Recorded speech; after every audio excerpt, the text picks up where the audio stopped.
Idol, no? Dito tayo sa garden.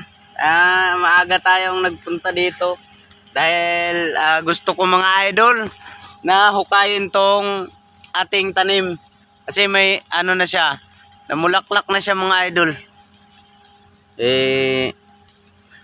Baka meron tayong makuha dito na laman kasi meron na siyang mga tubo-tubo yan.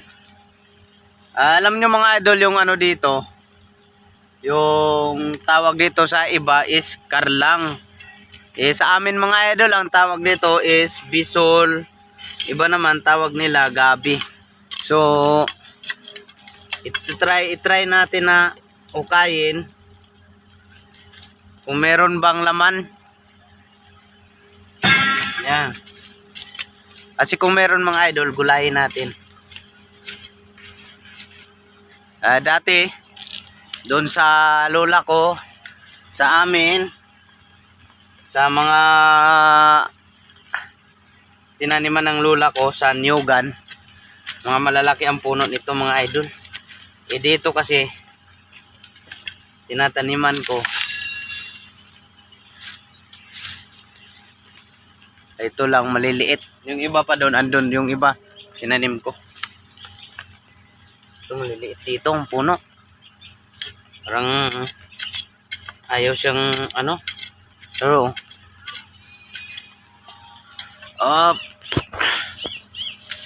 hukayin natin. I-try natin hukayin. Pwesto natin mga idol, oh. Yan. Ay. Wala tayong ano ngayon dito. Wala tayong tripod mga idol. Kaya iganon lang natin, oh.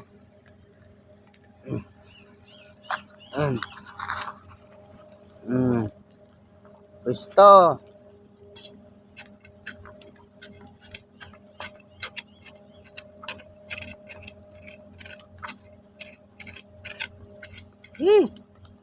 Parang wala na.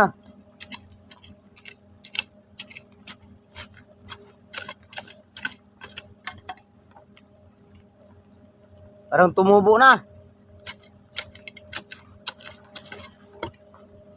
Ay.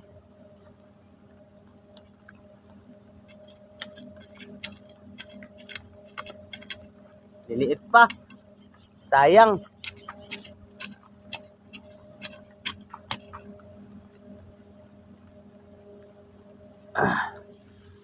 Ayang mga idol, wag na lang nating ano, baka mabuwal. Wala nang ano laman. Ito yung mga maliliit pa lang tumubo. Mga 4.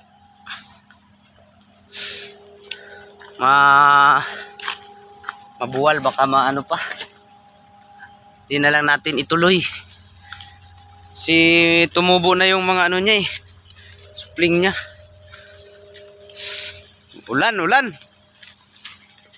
Dito maraming ano mga idol, oh. Mga tubo lang din to. Mga tubo-tubo, hinayaan ko na lang na lumaki. Ito, marami sila, oh. Yan. Karlang. Hayaan natin na ano, balang araw makakuha din tayo niyan. Ay. Uwi tayo kasi ulan.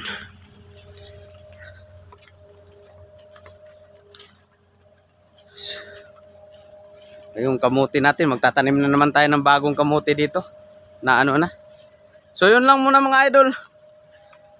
Abangan nyo ating mga susunod pa na mga vlog. Yan. Suportahan nyo rin aking YouTube channel, Marlos TV Official mga idol. Marlos TV Official. Yan, God bless, bye bye.